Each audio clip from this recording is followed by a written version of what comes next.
ఈ రిఫార్మ్. ఇక జూబ్లీహిల్స్ ఉప ఎన్నిక నేపథ్యంలో బిలియన్ కనెక్ట్ నిర్వహించిన మైనారిటీల సర్వేని నమస్తే తెలంగాణ పత్రిక హైలైట్ చేస్తోంది సార్. ఈ సర్వే ప్రకారం కారుకే ముస్లిం ఓటు, జూబ్లీహిల్స్లో బీఆర్ఎస్దే గెలుపన్న 50.5% ఓటర్లు, కాంగ్రెస్ పార్టీకి 27.9% మాత్రమే మద్దతు. అభివృద్ధిలో బీఆర్ఎస్, అవినీతిలో కాంగ్రెస్ ఫస్ట్. వచ్చే అసెంబ్లీలోనూ 55.1% బీఆర్ఎస్కి ఓట్లు వస్తాయి. సీఎంగా కేసీఆరే కావాలి, బీఆర్ఎస్ తోనే నగరం అభివృద్ధి చెందింది. ఆ వివరాలు అంత ముఖ్యం కాదు సార్, ఎందుకంటే ఇప్పుడు మనకు అక్కడ ఇష్యూ ఏంటి, ముస్లిం ఓటు అనేది. మొత్తం వివరాలు మనకు అంత ప్రాధాన్యత కాదు. అదే సార్, డైరెక్ట్ క్వశ్చన్కి వచ్చేస్తాను.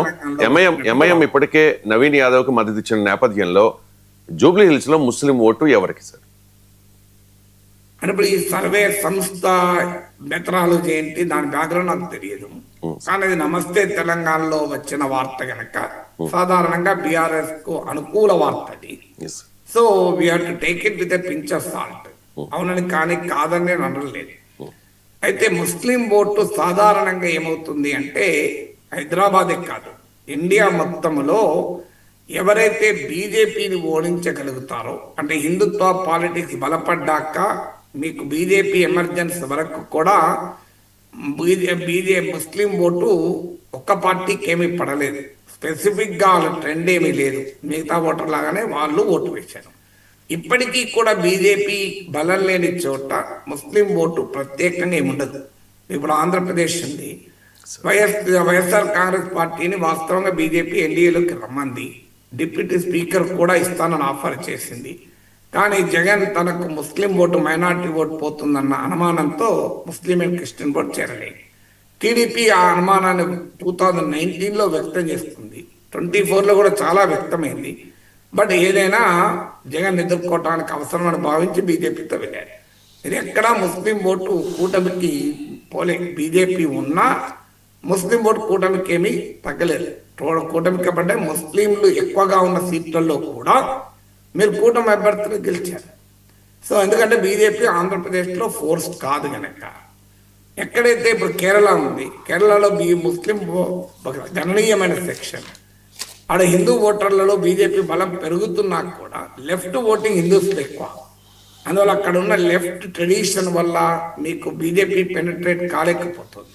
అందువల్ల అక్కడ ముస్లింలు ఇండియన్ యూనియన్ ముస్లిం లీగ్ ఓటు వేసినా మీకు భారతదేశం మొత్తం తీసుకుంటే ఒక 3 చోట్ల, హైదరాబాద్లో ఎంఐఎం, కేరళలో ఇండియన్ యూనియన్ ముస్లిం లీగ్, అస్సాంలో all India United democratic front Badruddin Kamal అన్నారు.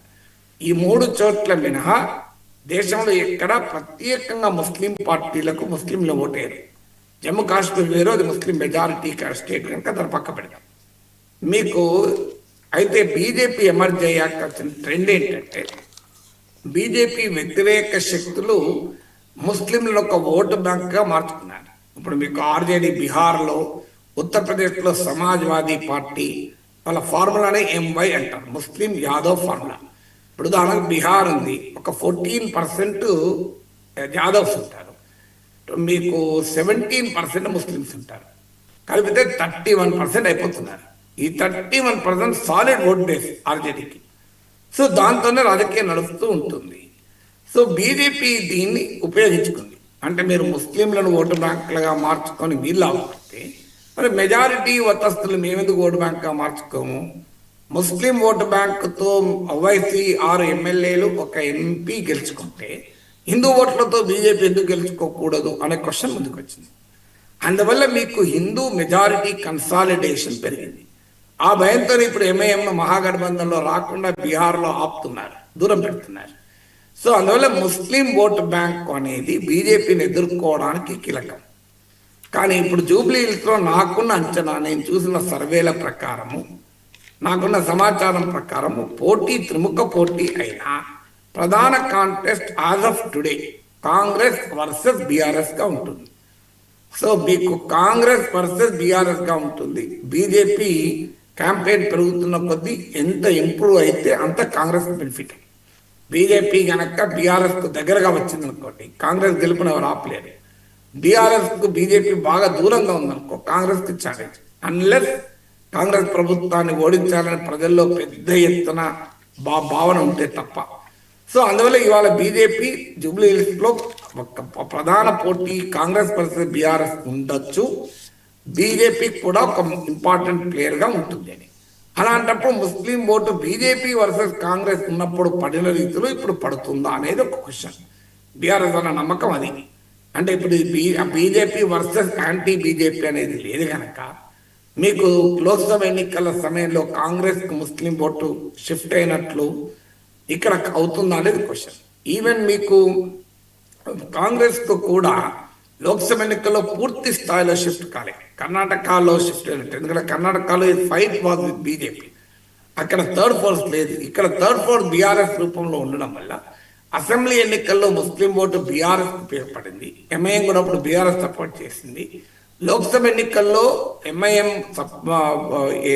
ఏ రకమైన పాత్ర వహించిందన్న దాంతో సంబంధం లేకుండా ముస్లిం ఓటు కాంగ్రెస్ కు పడింది. ఎందుకంటే ఎంఐఎం కూడా ప్రో కాంగ్రెస్ టిల్ట్ తీసుకుంది. ఇప్పుడైతే ఏకంగా కాంగ్రెస్ కు మద్దతు ఇస్తోంది. సో అందువల్ల ఎంఐఎం మద్దతు ఇస్తోంది కనుక ముస్లిం ఓటు తమకే వస్తుందని కాంగ్రెస్ నమ్ముతుంది.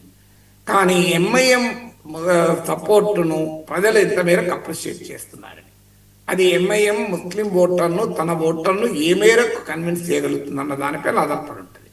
ఎందుకు కాంగ్రెస్ కు మద్దతు ఇస్తున్నామన్నది తమ ఓటర్ను కన్విన్స్ చేసుకోగలగాలి. ఎంఐఎం కన్విన్స్ చేసుకుంటే కాంగ్రెస్ కు ఆ ఓట్ ట్రాన్స్ఫర్ అవుతుంది, లేకపోతే ట్రాన్స్ఫర్ పూర్తి స్థాయిలో కాదు.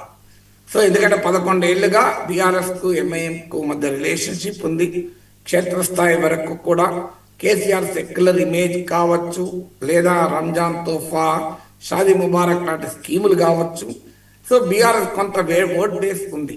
ఇప్పుడు ఎంఐఎం గనక దేశంలో కాంగ్రెస్ ను రాహుల్ గాంధీ బలోపేతం చేయాలి గనక మేము కాంగ్రెస్ కు మద్దతు ఇచ్చాం అని కన్విన్స్ చేసుకోగలిగితే అప్పుడు ఓటు వస్తుంది. రెండవది క్షేత్రస్థాయికి వెళ్ళి MIM leaders Owaisi brother support కాదు, రంగంలోకి దిగి పూర్తి స్థాయిలో ఓవైసీ బ్రదర్స్ నుంచి జనం ఎంఐఎం లీడర్లకు గ్రౌండ్ లెవెల్ వరకు కూడా వర్క్ చేస్తే ఆ ఓట్ ట్రాన్స్ఫర్ అవుతుంది, లేకపోతే ఓట్ ట్రాన్స్ఫర్ పూర్తి స్థాయిలో కాదు. సో అందువల్ల ఇప్పుడు ఎంఐఎం ఫ్యాక్టర్ ఒక ఇంపార్టెంట్ ఫ్యాక్టర్.